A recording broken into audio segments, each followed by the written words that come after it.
Hello, welcome, or welcome back to Heretic Owl Tarot. My name is Liz.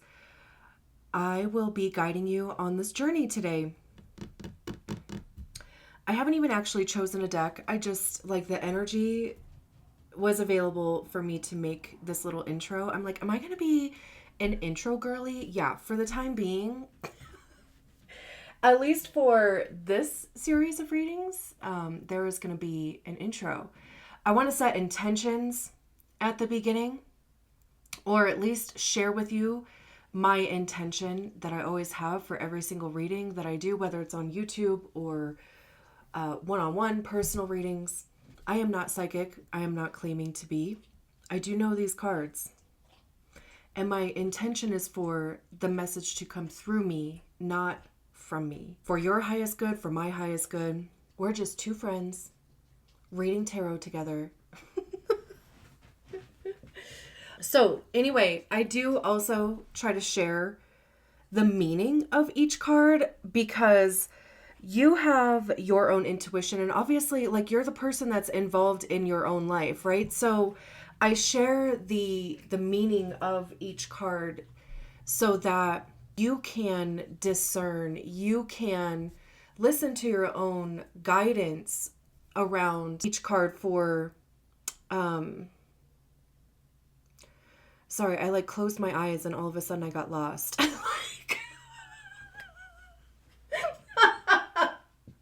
I am naturally a blonde. I immediately heard blonde moment.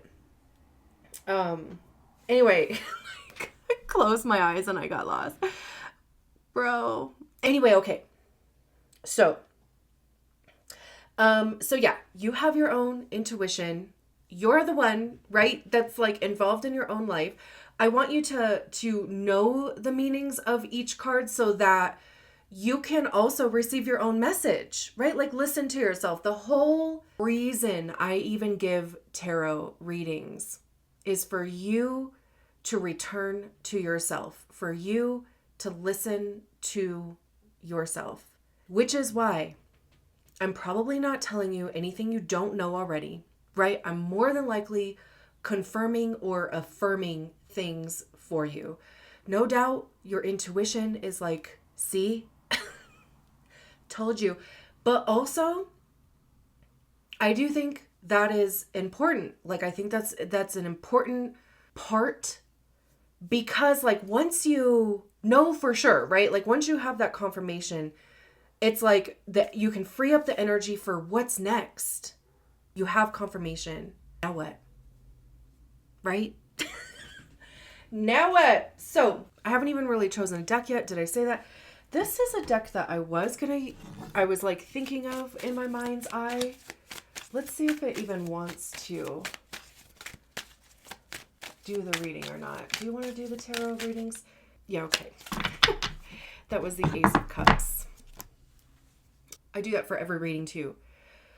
Consent over here. Is there anything else that I wanted to say? If you haven't subscribed to the channel, I would absolutely love it if you did, because honestly, community is becoming a big thing for me in what's next for me. So let's get on to the reading. Great. So this is a reading for Pisces. Wherever Pisces shows up for you, how are you doing? How's it going? There's a lot of planets that were all bunched up at the later degrees of Pisces. Saturn was there, the North Node, Venus, Mercury was there for a minute. Neptune isn't too far away, even though it did officially go into Aries, but I think it's at 0 degrees Aries, so you might still be feeling that. So anyway, I hope you're doing well. I hope you're just kind of flowing through it. Filtering out what isn't yours or isn't necessary, learning the lessons that are yours, So let's get some cards for Pisces. That one came flying out. Yeah, the Four of Swords, like rest. And like I said, right, even just flowing through. Now, I don't take the cards that flip in the deck because we require commitment over here. And I've had this conversation one-on-one with every single deck that I own, that the cards do need to come out. If they flip in the deck, I just don't think that they're serious. So I turn them back over and wait. Look at all this, dudes.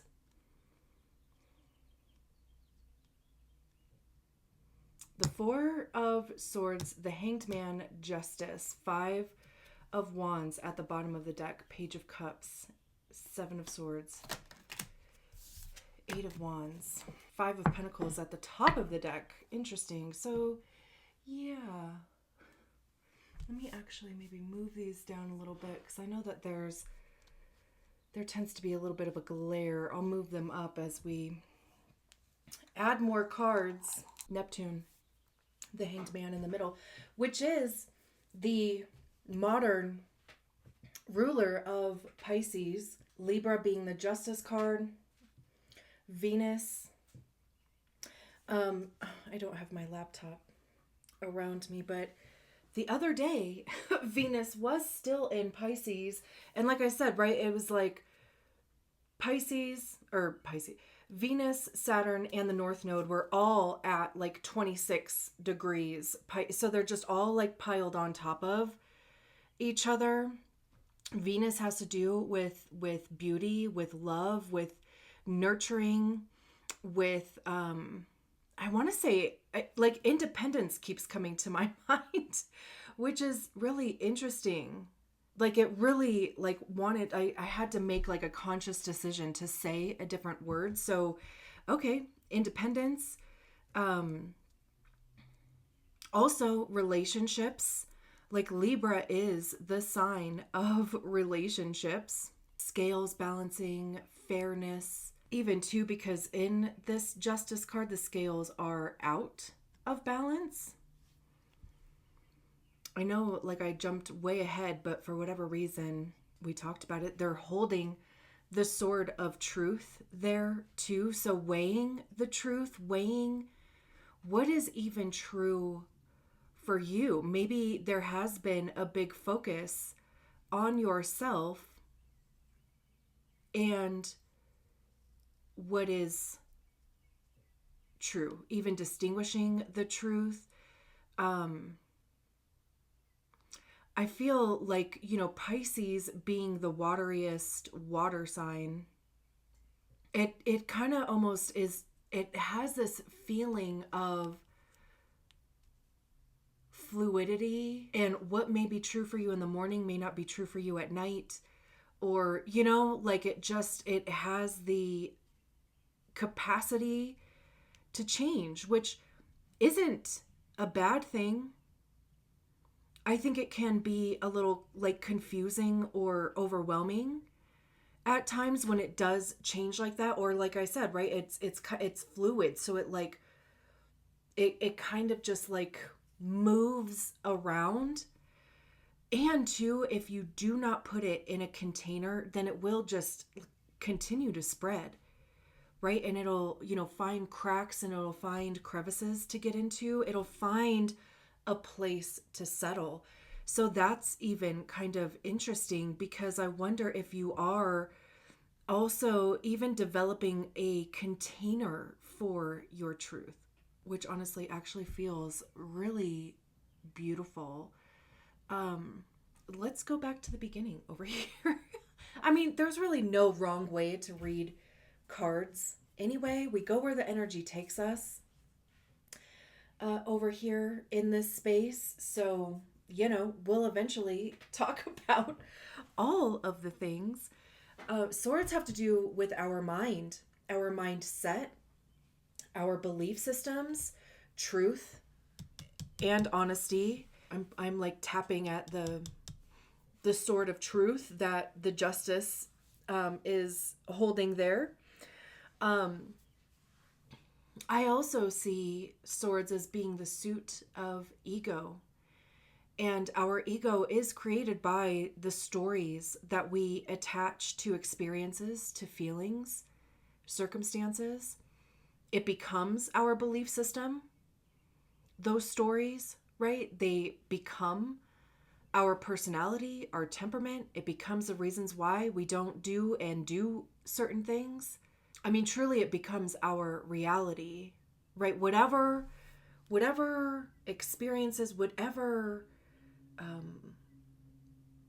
life happenstance, right? Like all of those things have created who we are and homeostasis.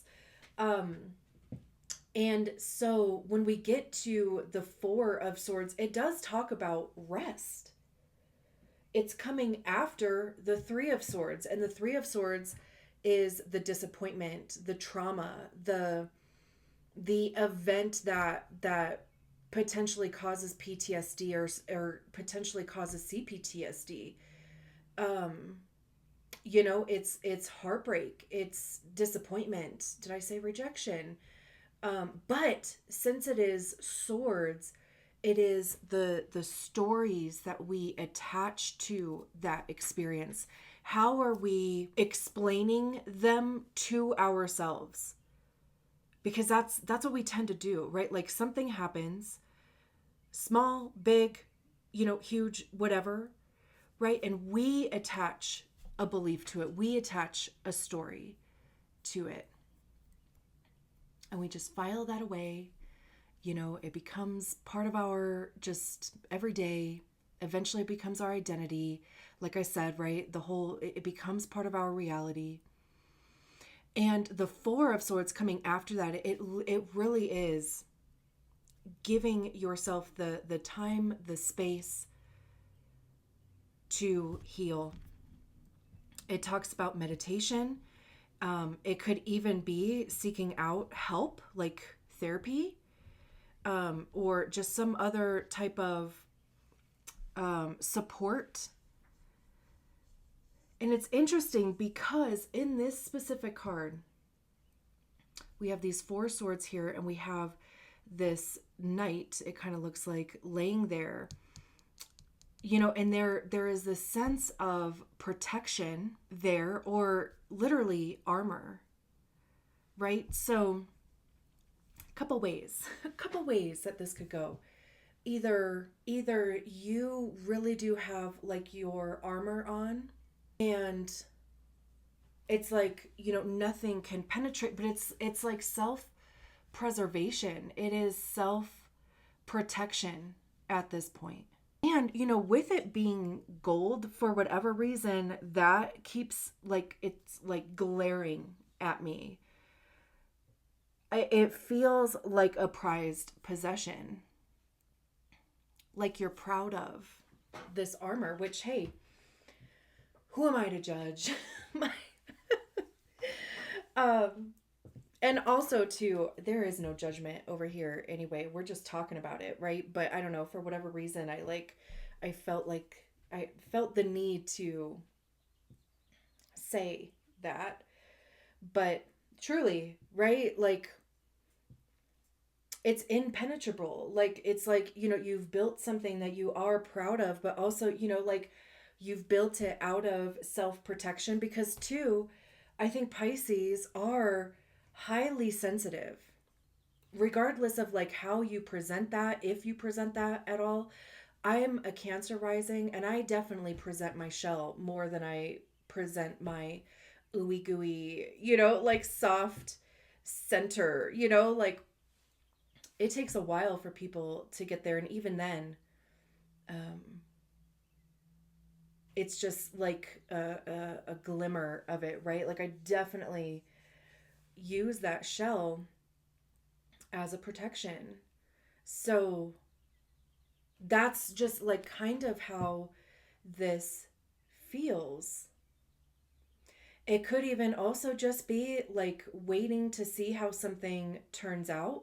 I keep also looking at these leaves, which feel very like autumn, fall like to me. So this could be something that has been going on since the fall or autumn. There could be a resolution or, some sort of something that happens this coming autumn or fall. Here's the thing.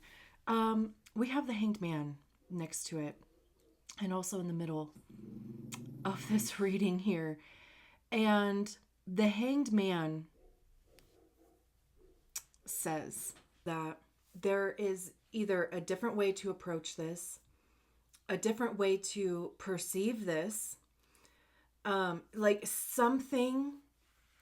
It's literally asking you to change something. Because that is the energy of the Hanged Man. It is suspension. It is being in limbo. They're not really stressed either, right? I mean, it kind of looks like they're just chilling there. But right, like it does talk about seeing things from a different perspective, because truly, if you were to put yourself upside down, right, like do a headstand or, lay off your bed, like so your head hangs off your bed and you're looking at things upside down, it is a literal different perspective, right? I mean, like your whole world turns upside down. Maybe that's what's happened too. Like maybe, an aspect of your life has turned completely upside down. But also at the same time, there is the energy available for you to see this as an opportunity. And it's kind of like it's not really going to work to keep this armor intact. Like, the purpose of these four swords is to promote healing. There's a truth involved with every single one of these swords, right? I mean, it doesn't necessarily have to be like four different truths or whatever, but just, because it is the Four of Swords, there's four swords on there. That's why I'm using that analogy. But right, like there is an opportunity, and it's kind of like with this armor here, it cannot get through. And maybe it is a truth that you don't want to give attention to, or you don't want to allow space to, like you're not ready to accept it. But also, like the Hanged Man says that, honestly, I mean, like you are going to be in limbo, in suspension, in this same cycle until you do. And really, however long that takes for, like, there is no wrong answer at all, ever, It just is, On the other side of the Hanged Man, we have the Justice card. Again, right? I mean, I know we've already talked about the Justice card.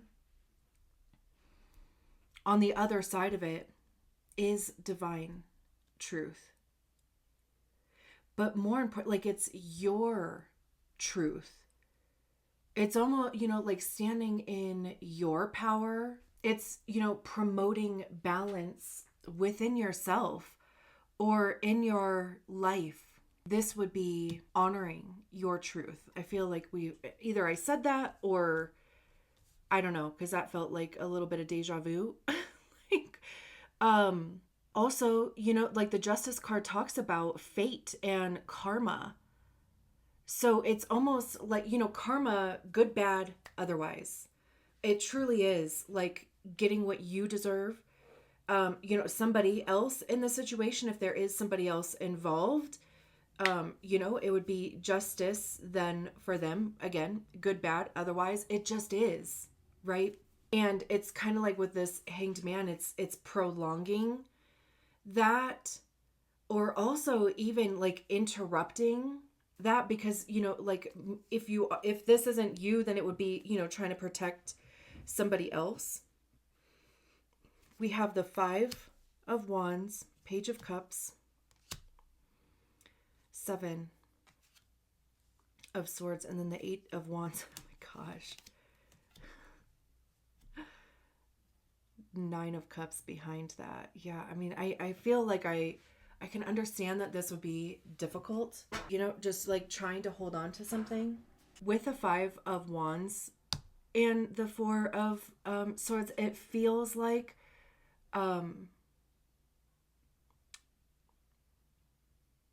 Fighting. I mean, the Five of Wands does talk about conflict, competition. There are five different wands or five different hands in here that are holding their individual wands. It doesn't even necessarily, to me, feel like they're fighting, but it's kind of like things need to be said. And maybe that is what is being avoided here. Like, just not communicating clearly and also trying to avoid conflict. But it's like denying your truth, right? It's like it's not speaking your truth. And like I said, like it doesn't even feel like there's fighting going on in here. It feels like people show up like almost kind of ready for a conflict, but it doesn't ever get to the point of like a tussle, you know, like, and I'm not even saying that there would be like any physical type of, you know, fighting. I mean, come on, right? No, none of that. But just in the sense of, I mean, truly speaking your truth. And sometimes that does either come off as confrontational, you know, because you really cannot control how somebody else perceives what you're saying. And, you know, maybe your delivery would be aggressive or just frustrated, right? Like, and especially if it's something that you have been holding back, there is a lot of blue in here, which to me, throat chakra, even in the Page of Cups and the Eight of Wands, even in the Four of Swords, the Hanged Man. These two cards over here, the Justice card and the Seven of Swords, is like solar plexus. So you're going to have to say it, whatever it is. Have the conversation. Worry about the fallout once the fallout happens, because you really don't know, right? Like, I mean, truly, you really don't know until you actually do it. That's kind of what wands are. It is taking action. It's trying things. It's also the motivation behind the actions that you take. And truly, right, like you really do not know how something is going to go until you try it. We can try to think about it and try to figure it out in our heads as much as we possibly can, you know, to try to come up with every which way that something could go. Usually we're coming up with all the negative ways. I mean, rarely do we think of all the positive ways that something can turn out. But also, I mean, we want to be prepared for any type of disappointment, right? But really, again, like you have to do it. Like you have to try it. And it also even it develops that muscle too. Like it develops that ability or willingness to try something. Also, the Five of Wands is conditioning too. Like I always think of Mulan. And I think this is even a good example, like for this specific situation, because first of all, I love Mulan. Second, though, right? Like when they all show up to warrior training, first of all, she is depicting herself as a dude, right? So already she has her guard up already, you know, there's that. But everybody else is super arrogant, competitive, right? Like they're the best at all the fighting stuff and, you know, like kind of cliquey a little bit. But just by being forced to be in close proximity, being forced to work together, being forced to communicate, right? Because there is a common goal here. They are all there to learn how to fight in battle for the empire, right? Or the emperor, whatever. So eventually, just by being in close proximity with each other, and also by being in conflict, by confronting each other, eventually they do all start to work together, right? It's almost like they're learning how to communicate, but like they're doing it in a way like it's almost kind of childish, really. But whatever, you got to start somewhere, right? And if everybody is also communicating from just an adolescent level of experience, right? Then you all grow together. That's what they did. They learned how to communicate with each other. That's actually really fucking beautiful. I think that was probably the best time that I'd ever used that analogy. Thank you. The Page of Cups with the Hanged Man. The Page of Cups is creative. It's also, we have these 2 water cards, which again, I mean, it really does feel like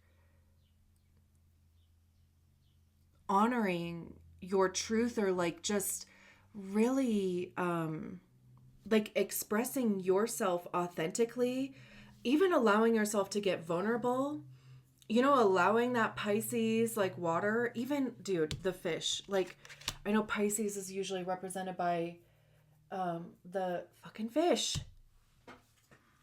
Like, I feel like this is a big like growth opportunity for you to really like embody your own energy, to like really feel what it feels like to be in your Piscean energy. Truly. And maybe it's like introducing yourself to somebody, like, let me reintroduce myself. It's also even getting comfortable, being comfortable with, the vulnerability, being comfortable with expressing or like showing that part of yourself. And it is a page. So even like over here, we're talking about, the adolescent, kind of level of experience. That's the Page of Cups, because it is allowing yourself to be new. It's allowing yourself to be curious, to be open, to try different things. It's also very imaginative. It's kind of learning to connect with and listen to and honor your own intuition, especially if that's not something that you have been in the habit of, like consciously, right? Like connecting to your intuition, like no doubt it's always been there. Hello, Pisces. But, right, it's like actually, again, consciously seeing it, recognizing it, working with it. And then we have the 7 of Swords with the Justice card. This actually really kind of feels like what happens in the dark is going to come to the light. Like, what is that saying? What happens in the... Let's see. What is that saying? Like, what happens in the dark will always come to light.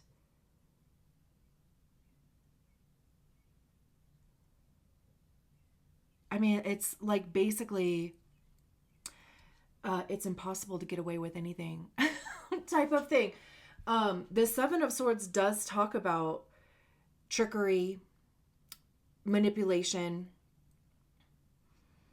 I also see the 7 of Swords as being self-sabotage. And I keep hearing in my head self-inflicted mind prison. That's usually what I say for the 8 of Swords. So I don't know like why it's like cycling through my head with the 7 of Swords. So anyway, I mean, I said it. Maybe it's that. But it really is like,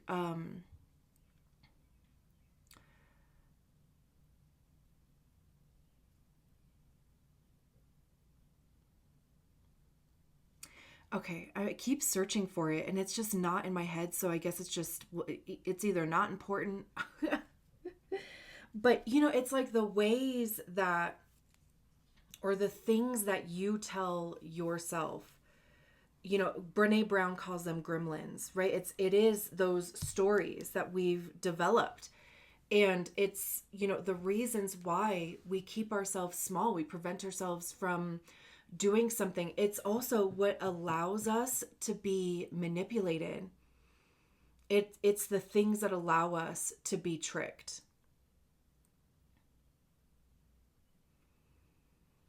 Or I mean, you could be the one who is manipulating, or you could be the one who is, trying to trick somebody. And it's, manipulation, like anytime I use that word, it kind of like,